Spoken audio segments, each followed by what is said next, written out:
segment today, so let's get right into it. Actually, first we're going to talk about the fact that we are on Twitch, twitch.tv/smAsho. It's a great live streaming platform, so check that out. Thanks to our YouTube subscribers. YouTube.com/smAsho is the repository for most of our content. Make sure you check our playlists if you're not aware of those. YouTube.com/smAsho/playlists. And if you're new to the channel, press like and subscribe, please. We are counting down to the solstice, and we're in the 10 brightest days of the year if you're in the Northern Hemisphere. So make sure you join us for that. The solstice occurs at 11:32 and 9 seconds. That's 11:32 p.m. and 9 seconds Eastern Daylight Time. Join us for our live stream. We'll be streaming live to Twitch and YouTube at the same time. We've also got a BitChute channel. Today's Cosmology segment has got fascinating stories. Are you surprised? We don't cover boring stories, so let's get to it.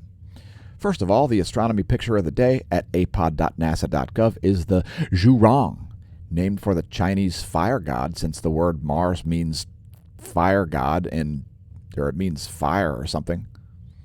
Mars means planet of fire in Chinese, so they named their rover after the fire god Zhurong.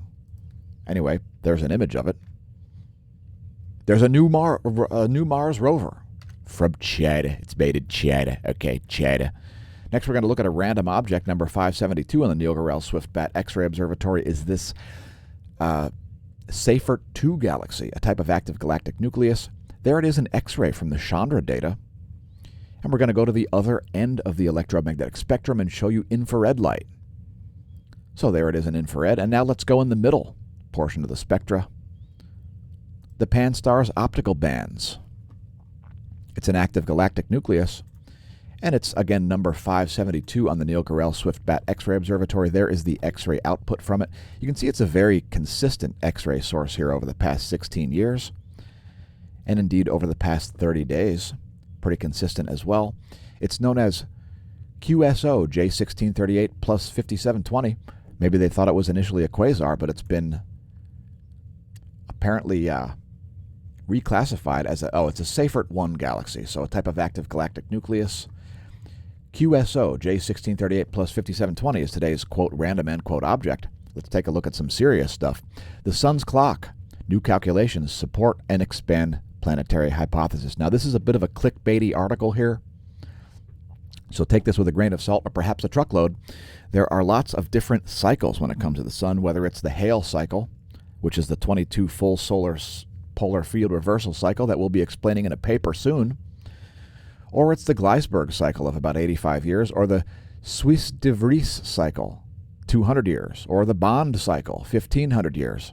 Anyway, there are lots of cycles, and one of the hypotheses is that the gravitational attraction associated with planetary alignments affects the solar cycles, and there is a 19 and change year cycle associated with Jupiter and Saturn, 19.86 year cycle associated with the gravitational field of Jupiter and Saturn. And anyway, if you want to read the paper, feel free. It's on phys.org in the astronomy and space section. I'll let the article scroll here so you can read it on our video. If you'd like to pause, feel free to do that.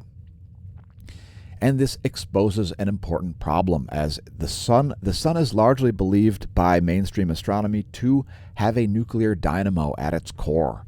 And since we don't see any evidence of that, we prefer to just deal with actual empirical data and the explanation of it, not theories from the 1800s explaining how the sun puts out the radiation that it does. Also, the idea that a nuclear fusion core dynamo is what's causing the sun's magnetic field to be a thing is just ridiculous.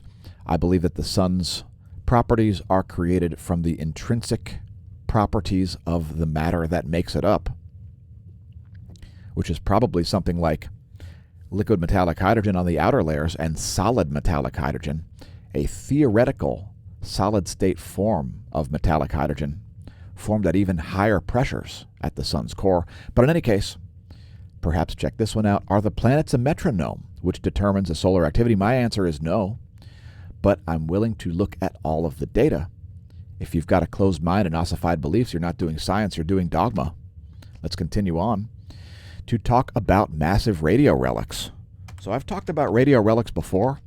in that I forecasted that we would start to see radio relics at tens of millions of light years and millions of light years and indeed hundreds of millions of light years coming out of galactic cores. So galactic cores have a tendency to produce jets, and those jets have a tendency to produce radio relics.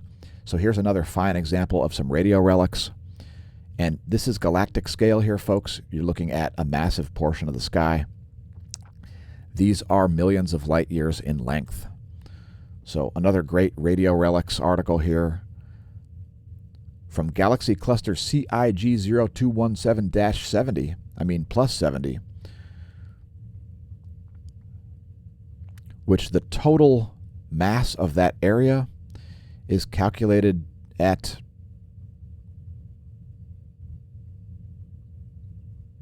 ultimately I can't remember, but it's calculated at, I think, in the quadrillions of solar masses here. Anyway, using LOFAR and VLA,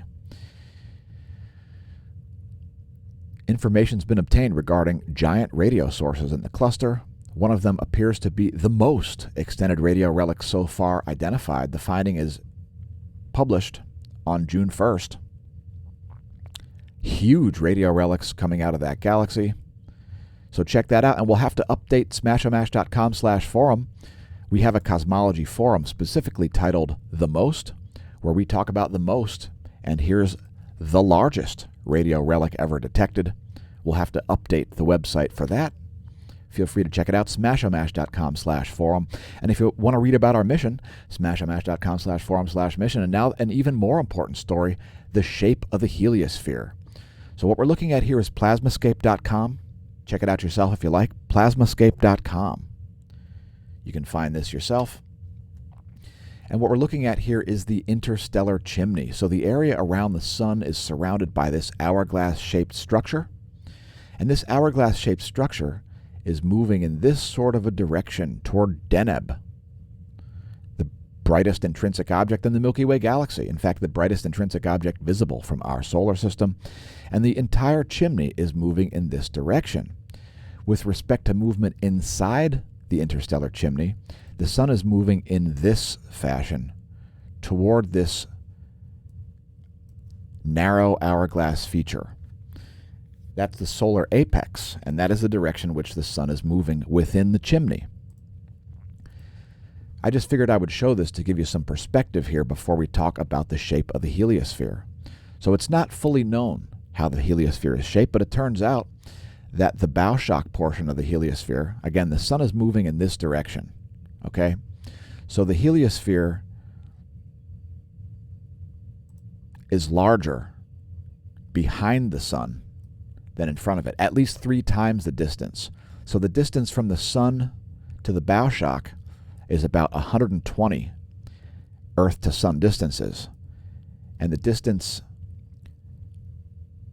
in the magnetopause area, the area behind the sun, is about 3 times that distance. And here's a paper about it.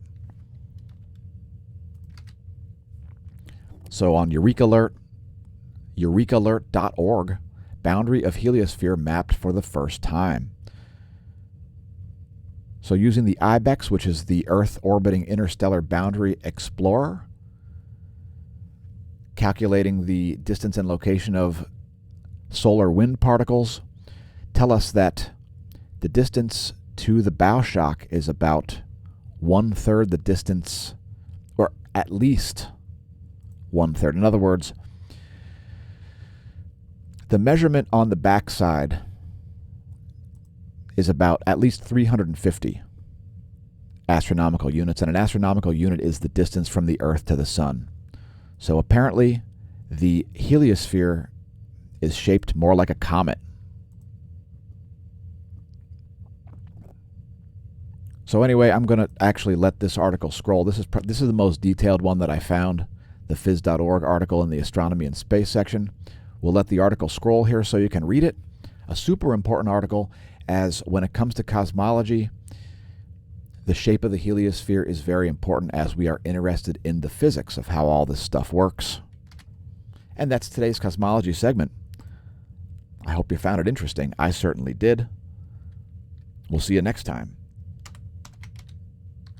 Here at the Smash News Network, least busted name in news.